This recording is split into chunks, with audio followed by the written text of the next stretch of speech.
If you've been following the road to Grandmaster, you'll know we've been working hard on calculation and endgames. But one thing that we're missing in our training regime is a sparring partner. Now, there's nobody of a similar level that I know of near me in Manchester. So let me introduce you to my new sparring partner. This engine is called Ishigaki, and he's pretty closely rated to me, 2475. And I'm gonna be playing a bunch of training games with him to try and get me in form. And we handicap him a bit because we give him 15 minutes against our 1 hour. But it's quite nice to have a training partner that I can call up anytime. Now, he opens with the Alekhine defense, and usually in this position, I like to play e takes d6, and then black has two options to recapture, and you get a nice small advantage because of your space advantage. But being a training game, I went for something a bit more aggressive and riskier, which is the 4 pawns attack. This is the sort of all-in method. It's a bit riskier because you weaken your king side a bit more. If you lose control of the position, it can go very horribly, but at the same time, you can sort of steamroll black if you play accurately. Okay, he takes, and develops the knight. And now, very important is we want to delay developing this knight. This is like a common theme in a bunch of openings, by the way, which is because this bishop really wants to pin the knight. Pinning the knight's really annoying. So we get into a semi-waiting game where here we play bishop e3. And there's no way for him to play bishop g4 now. And actually the normal move now is bishop f5. And the point is, if I play knight f3, bishop g4, all of a sudden this pin is really annoying to deal with, and it's hard to defend this pawn. He has a lot of pressure, and actually the engine says black's already completely equalized here. So bishop e3 is a very key move. And now after bishop f5, now you can sort of develop your knight to f3 at some point. And then he can go bishop g4 still, but then he wastes the whole move. You get a whole bishop e3 and for free. But here the computer played a weird move, and I might need to look into this a bit more because it played a really terrible move here. It played e6. And the reason it's terrible is it locks in the bishop. And now I'm already really comfortable because this bishop is just going to be really bad for the rest of the game if I control it. So I continue developing with knight f3, no more bishop g4, and he comes out with a check. And here I played quite quickly knight c3 because that's sort of the normal and best go for the knight. Although actually here I probably had a slightly better option, which is to put it on d2. And the point is, it's when the bishop is checking, it's just nicer to put it on d2, because when I recapture, I already recapture with a piece. It's kind of out of the way. But knight c3 is also strong. And here knight a5 came, and he's eyeing up c4. Yeah, so I think tactically there's an interesting point, which is that this isn't actually a threat. So like if I did a nothing move, maybe it is a threat. So this, yeah, with the bishop on e3 is a threat. There's a point which is that when this takes, you always have a queen a4 check, picking up the bishop, or if the bishop isn't here, you pick up the knight. But here it doesn't quite work out because this knight is also attacking the bishop at the end of this line. So it is a bit of a threat here. So yeah, h3 would be a terrible move. And now I played a very principled move, developing a piece and just kind of getting ready for stuff to happen on this file, which is rook to c1, which is a strong move.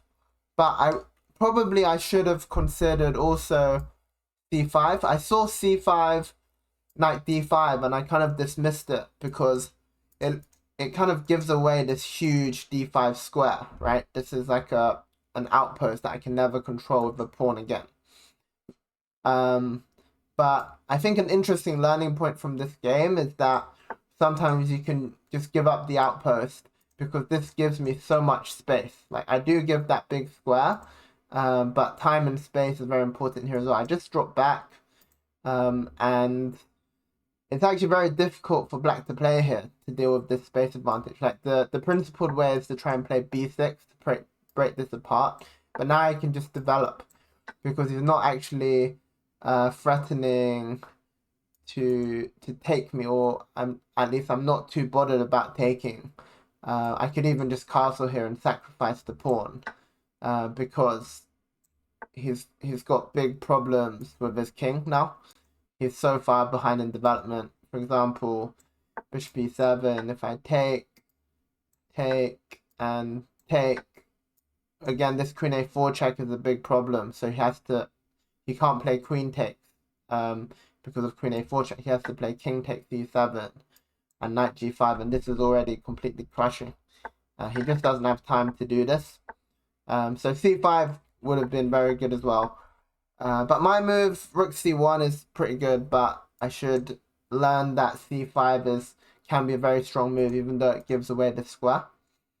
The point of rook c1 with this threat is that after takes, I can play this move, bishop to g5, hitting the queen, and then I'm gonna do stuff with this queen a4 check. And if he ever takes here as an intermediate move, and my rook can recapture rather than the pawn, and now this rook is on a fantastic square. He might be able to claim a pawn temporarily, but he's having big problems. Like, I have more than enough compensation in this position. So he didn't dare to take the pawn, and he castled. But now he's running into a big attack. Because if you look at all these pieces on the queen side, they're not doing anything. So, like, my sort of attack button was flaring up, and I could just see this attack generating. So bishop d3, eyeing up this pawn on h7, and I had calculated after takes I can do this Greek gift move here, bishop takes h7. So if king takes h7, knight comes out to g5 check. Going back is suicide because you can't deal with this this queen h5 and checkmate. The only way is either sack the queen or play rook e8 to give yourself a square. But then we check, come back, and now that the pawn's missing, we can just castle, or even more forcing check. Now that the f-file's open and this is checkmate. So he can't go back. He'd have to come out. But then I saw queen d3 check. This is a forcing line. f5 takes. He has to take. And then here I had two good options: castles and knight h7, which both looked very nice. I didn't calculate to the end, but they felt good. I saw knight h7, king e7, because if king f7, I get castles in with check, which is deadly. King e7, bishop g5, rook f6, and like this position, I kind of just, at minimum, I get the exchange back, but probably even more. The computer finds a really nice line, which is take, give another piece to play the queen to h7, and now he can't deal with this this rook coming in.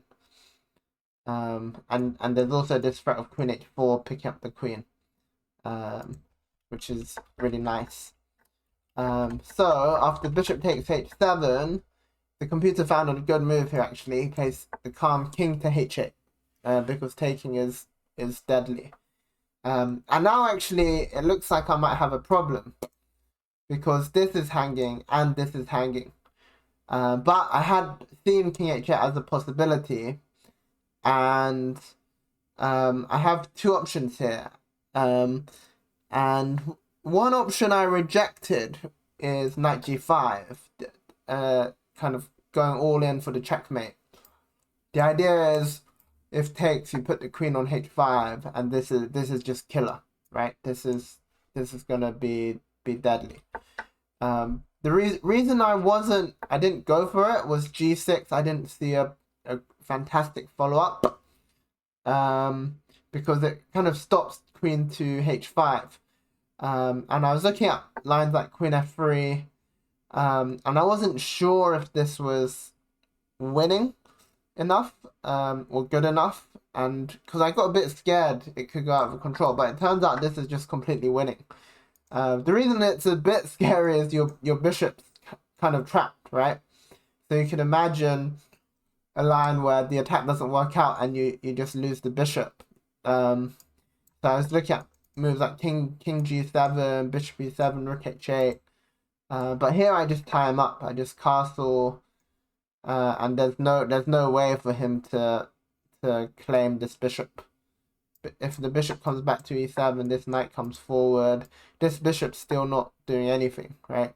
And then sacks are coming, because this other rook's coming in, this queen's coming in. So knight g5 would have been nice. The move I calculated and planned was bishop g5, which is also super strong.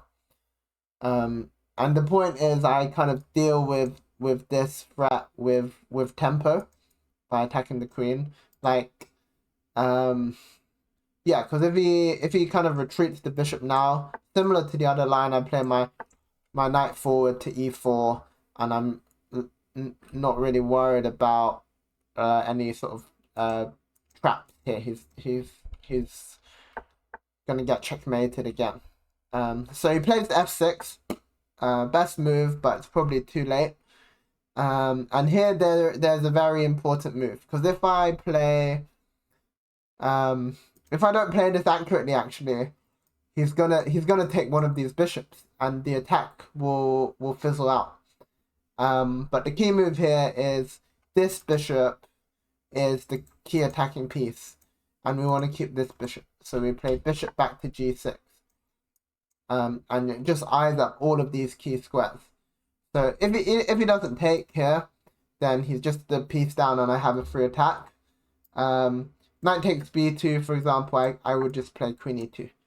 And then his knight's under attack, and I'm gonna continue the attack on the king side.